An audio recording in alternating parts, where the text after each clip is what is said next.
The movie starts with a panoramic view well above the treeline of a beautiful verdant rainforest, and then we see Jake Sully, a wounded war veteran and former Marine. Two guys approach him to give him the news about his deceased twin brother who was recently murdered, named Tom, who was a scientist and was going to be a part of a high-level initiative to investigate Pandora's environment and population.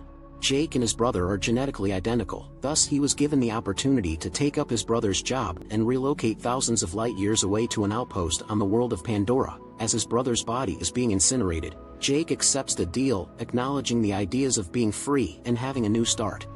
He awakens in a massive spacecraft traveling to Pandora, a heavily forested moon that resembles Earth and orbits Polyphemus, a huge blue planet like Jupiter. He is one of several travelers who have all awakened after approximately 6 years of cryosleep. They are being transported from the spaceship to Pandora via shuttle at the moment. We get the glimpse of the base and its development as well as enormous mining machines removing soil in a vast quarry. All of the passengers are told to wear full-face breathing masks because the planet's atmosphere is too toxic for humans to survive. The other travelers exit and begin to walk onto the base, known as Hell's Gate, which is encircled by a massive perimeter fence. Jake then arrives at a military briefing where Colonel Miles Quaritch is speaking to the soldiers as well as some accompanying citizens. He tells them about Pandora's native people, the Navi, and reminds them that they are not in Kansas anymore. He goes on to say that they must adhere to the Pandora rules if they want to survive. In the next scene, Jake visits a scientific lab where he meets two Avatar program members, biologist Norm Spellman and Dr. Max Patel.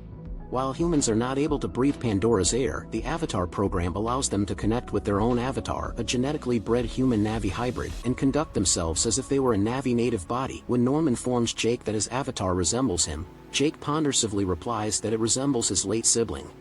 The program's science lead, Dr. Grace Augustine, awakens in a specially made pod that links her to her avatar. Norm informs Jake that he has heard she prefers plants over people. She gets out of her pod and speaks to Norm in Navi. She turns to Jake after being satisfied with Norm's knowledge of the language. She informs him that while she needs his brother Tom, a PhD who spent 3 years training for the Pandora trip, she doesn't need Jake because he has no lab experience and was never connected to an avatar. The irritable Grace is not impressed when Jake makes the implication that he is a quick learner. Grace storms out to the base's control room where she confronts Parker Selfridge, the base commander and official from the Resources Development Administration. He informs her that while her team is on the planet's surface, Jake will act as a security escort. Parker is told by Grace that she needs a researcher rather than a jarhead dropout. Parker responds that he disagrees and claims that they lucked out with Jake. They can exploit his military expertise in an avatar body to further the operation's larger goal of mining the material unobtainium, a powerful energy source that can restore affordable power to a dying Earth. The following morning, back in the lab, Jake and Norm connect for the first time with their avatars. Jake's avatar awakens in a different room from the others and the staff. The first time Jake has attempted to walk since becoming paralyzed, Jake is overjoyed to be able to move his legs again. He is instructed to halt and lie down again by a staff member when his long tail topples instruments. Jake brushes him off and dashes outside into the sunshine. He finds himself in a recreation area where other avatars are participating in sports and staff members are attending to various tasks. Jake encounters Grace's avatar, who is more patient than the real Grace, and he goes with her to the barracks where he is eventually urged to take a nap prior to going to sleep. Jake examines his neural queue. He has a collection of hidden tendrils at the end of his line. The bond is broken when the avatar goes to sleep, causing Jake to wake up in his pod. Colonel Quaritch, who is doing weights, meets with Jake. The colonel tells Jake that after reviewing his service record, he was impressed with what he had accomplished. The colonel promises to see to it that Jake receives the surgery required for him to regain use of his legs if Jake can learn what he needs to know about the natives. Jake, after being relinked from his avatar body, Grace, Norm and other passengers in Trudy's gunship fly across Pandora's surface. Grace and Norm start collecting plant samples and taking measurements as soon as the crew lands in a forest. Due to his surroundings, Jake becomes disoriented and stumbles into a field of helicaradian flowers. These flowers are quite tall and contract when touched by Jake. When a hammerhead, heavily armored Titanothere confronts Jake, trouble arrives. The only reason Jake is able to defend himself is because a panther-like Thanator has approached him from behind and forced the Titanotheres to flee. When Jake is told to flee by Grace, the Thanator chases him, separating him from his team. The chase eventually ends at a waterfall when Jake jumps into it while leaving the Thanator roaring above him. Jake's team looks for him, but Trudy informs them that they must return to base because night operations are prohibited. We see Jake shaping a long stick into a spear while being seen from above by a Navi named Nateri. She is ready to launch an arrow at Jake when tiny, ethereal, glowing being falls on her bow, convincing her not to shoot. Now that night has fallen, Jake is attacked by the animals. He fights back, kills some, and is then overpowered by others. The archer that had been watching Jake enters the conflict on his side. She exterminates a few viper wolves while driving the others away. She compassionately puts several whimpering injured animals to sleep while praying for them.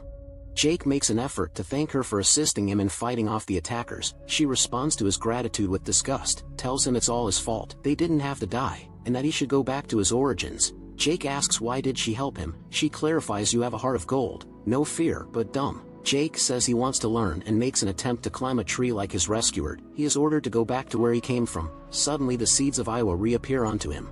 Jake is engulfed in them, leaving an imprint on his friend. She finally agrees and invites him to go with her when the seeds start to float away. Later Jake is shot by a bola thrown by a patrol of Omatakean warriors as he tries to keep up with his rescuer Nateri. Their leader is Tsute, who is Nateri's expected husband and is the next in line to the throne. Jake is shown to the king and queen of the tribe, Itukin and Moat, who are the parents of Nateri. Jake explains to the elders that he is a warrior and that his goal is to gain knowledge from them. Moat then pricked him in the chest and tasted his blood, says that it is Iowa's intention for him to live with the Omaticea and that Nateri will teach him about their ways and customs. Despite her reluctance, after a ceremonial gathering, Jake is taken to his bed, a leaf perched high in the home tree that cocoons him as he drifts off to sleep. The human Jake then awakens. In the morning, all the scientists, including Grace, are listening intently to everything Jake has to say. Even the military and business representatives have grown fond of Jake. He seems to be their greatest chance in persuading the Omaticea to move. He is told he has 3 months to complete his task before the bulldozers show up. The next scene starts with Jake's avatar training with Nateri. He then bonds with a dire horse, a sacred animal to the Navi. At the same time, human Jake keeps giving updates on the structure of the home tree and other Navi information. Jake informs the Colonel and Selfridge about the enormous home tree, the Omaticea's residence. There is a significant unobtainium deposit beneath it. Quaritch sees an opportunity to destroy the tree, but Jake asks to be given the opportunity to speak with the Navi and persuade them to leave. Grace makes the decision to move her mining enterprise out of Dodge after sensing that Quaritch, Selfridge are manipulating Jake. She transports them to the Hallelujah Mountains, a wilderness area made up of vast floating islands that are revered by the Navi and wealthy with unobtainium. In the scenes of his ongoing training with Nateri, she instructs him on the relationship between the Navi and the forest. She explains to Jake that all energy is borrowed and that we must return it at some point. Jake appears to understand this, as he prays for an animal he has just slain. Nateri informs him that he is ready to link with and ride a flying mountain banshee. Jake must travel to the highest section of Hallelujah Mountains with Nateri, Tsute, and other Navy trainees to find the banshee's nesting sites. This training is dangerous due to a number of variables, including the height and fury of the wild banshees, but Jake's lack of fear against the banshee win him the reluctant respect of Tsute and other Navi warriors. He establishes a connection with the tendrils in his queue before mounting the flying creature and says that despite his lack of horsemanship, he was born to do this. And then Nateri and the others ride together to the Tree of Souls, the most revered site for the Navi. As Jake and Nateri are flying on a hunting mission, they are suddenly pursued and attacked by Toruk, the Navi term for a giant vividly colored flying mountain banshee with murderous intentions toward anything that flies. But fortunately they both manage to escape it. Later Nateri reveals to Jake the skeleton of a former Toruk back at home tree. She explains to him that the last Toruk rider was her grandfather's great-grandfather, who used the animal to bring together the 5 Navi tribes during a difficult period. The title Rider of the Last Shadow, Toruk Mado, would belong to such a person. When Jake returns to his human form, it is obvious that this most recent event has had an impact on him because he observes, out there is the actual world. The Colonel approaches Jake and informs him that his assignment has been completed and that he is to return to Earth on that day. In keeping with his word, the Colonel set up Jake to receive the care he requires to restore use of his legs. Jake requests a postponement of his departure since he is almost ready to be initiated into the tribe and accepted as one of them. The Colonel approves. Jake discovers the Navi believe that everyone has the potential to be born twice at a Navi ritual. Nateri takes Jake to the Tree of Voices, a site of worship. Jake is told by Nateri that he can select a woman. Nateri affirms that she has chosen Jake after Jake informs her that he has already chosen her. Jake wakes up back in the lab after their shared night's sleep. Nateri is woken up in the morning by the sound of bulldozers as the trees collapse around Nateri, who is dragging and carrying Jake to safety while the human soldiers are moving forward. Jake is preparing to connect with his avatar in their remote location, and when he eventually awakens, he climbs one of the bulldozers and tries to stop it. The colonel identifies Jake in his avatar form as the individual who attempted to obstruct their mission. The sacred ground is being destroyed as the bulldozers work. The Navi and Home Tree want war. There is a heated discussion after learning that Jake and Neytiri have permanently mated while he and Neytiri were engaged. Sute attempts to assassinate Jake out of jealousy. Jake claims he has the right to talk because he is a Navi. All of a sudden, both of their avatars fall asleep as the links between Jake and Grace's avatars and their real selves are abruptly severed by the outraged colonel, who arrests Jake for attempting to stop the bulldozers. RDA and other military brass are in conflict with Jake and Grace. Grace reveals that the Navi can access the neurological network formed by Pandora's trees, which has more connections than the human brain does. The Omaticaya will therefore never leave Home Tree. Parker and the colonel talk about possibilities. To expel the Navi, he will attack Home Tree and use gas bombs. Jake requests permission to go back to the Omaticaya and try to persuade them to leave, and he is given an hour to do so, but nobody there is happy about it. Both Jake and Grace have been tied and left behind. The Omaticaya are getting ready to fight against the humans who have come in a sizable fleet of flying ships.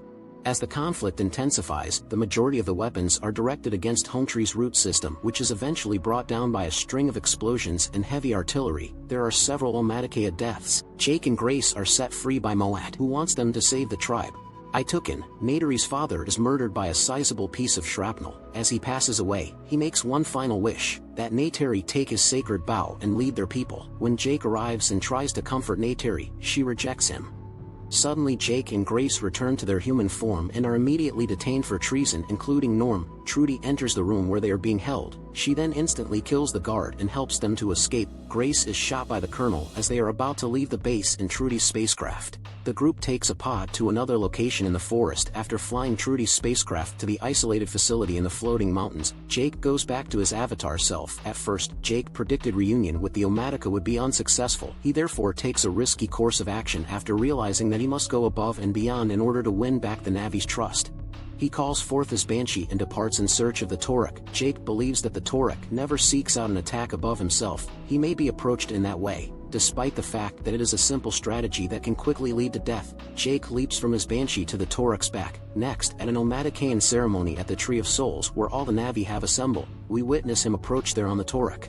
Jake has successfully formed a bond with the legendary Torek. The Omaticaya are amazed to witness the fulfillment of their greatest legend. When Jake dismounts, the Navi people let him pass because they are in awe of him. Navi extend their arms as Neytiri approaches and says, "I see you." Jake accepts his new position as Torek Mado from Sute. In order to save Grace, who was dying, Jake persuades Moat to help him save Grace. Grace's human body and avatar need to be placed to the Tree of Souls as part of preparations, which are started by Moat. Grace's consciousness will be permanently transferred to her avatar. Grace must travel through the Eye of Iwa, and the Great Mother may decide to let her go through to become her avatar self, or she may decide to keep Grace with her.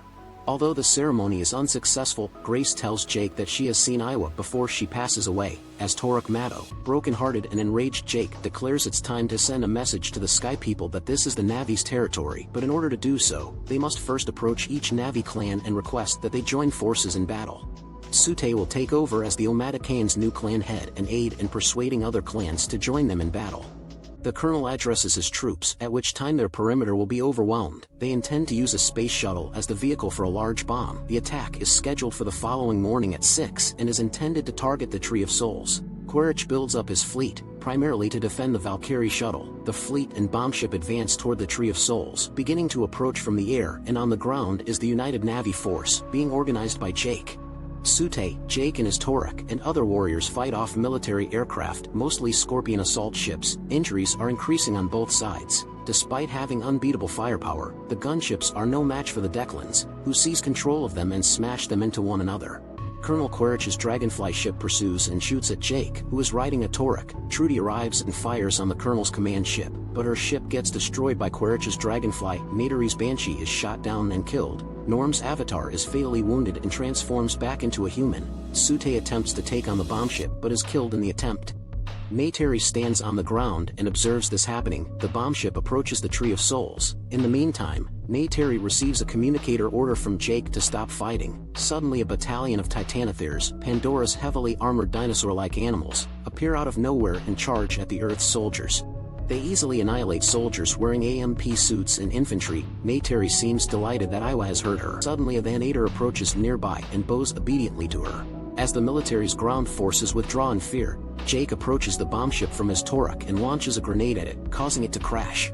Jake also launches explosives at the command ship's weak spots. It starts to burn and fall. Colonel Quaritch dresses up an AMP suit and leaps off the command ship before it catches fire and burns to cinders. He discovers himself at the makeshift camp that Grace established. Jake is in his avatar pod inside the camp. Quaritch, who is out to murder Jake, is now being assaulted by Neytiri's Thanator. The Colonel kills the Thanator with the help of his AMP suit, trapping Neytiri beneath it. Jake shows up in his avatar before the Colonel has a chance to assassinate Neytiri. Jake is only equipped with a piece of pipe as they battle it out. Jake makes a hole in Colonel's suit. The Colonel removes the plastic canopy from the suit after Jake breaks it, puts on a breathing mask and asks Jake how it feels to have betrayed his people.